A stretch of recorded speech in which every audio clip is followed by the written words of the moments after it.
Militer Amerika Serikat dilaporkan tengah menyiapkan pembangunan fasilitas penyimpanan senjata besar di wilayah pesisir tenggara Australia.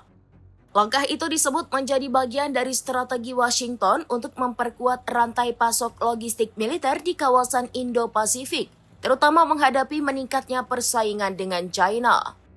Fasilitas penyimpanan ini dinilai memiliki posisi strategis karena berada di luar jangkauan sebagian besar rudal balistik China, sehingga dianggap dapat menjadi lokasi yang lebih aman untuk menyimpan perlengkapan militer. Rencana pembangunan tersebut terungkap melalui dokumen Angkatan Laut Amerika Serikat yang beredar dan kemudian dikonfirmasi oleh sejumlah pejabat terkait. Dalam dokumen itu disebutkan bahwa Amerika Serikat menyiapkan anggaran sekitar 30 juta dolar Amerika Serikat atau setara ratusan miliar rupiah untuk pembangunan fasilitas tersebut. Juru bicara pasukan Pacific Corps Marinir Amerika Serikat menyampaikan bahwa sebelum fasilitas baru selesai dibangun, sejumlah persenjataan dan peralatan militer akan lebih dulu ditempatkan di wilayah Melbourne. Selanjutnya, perlengkapan tersebut direncanakan dipindahkan ke fasilitas militer baru di Bandiana, Victoria.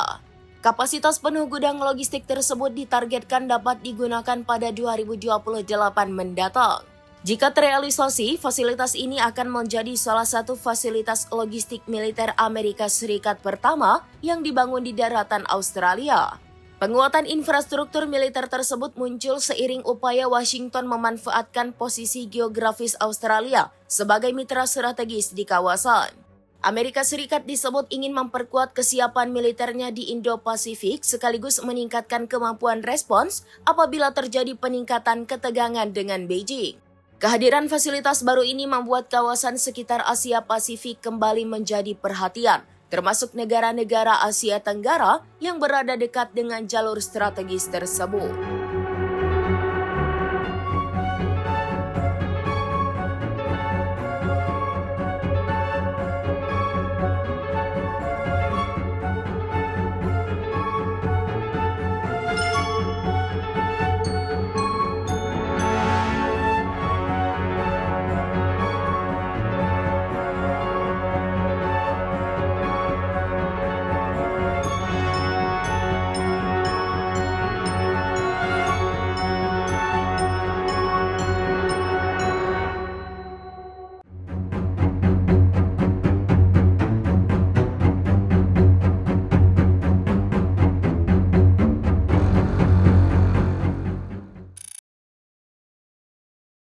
Download Tribun X sekarang, menghadirkan lokal menjadi Indonesia.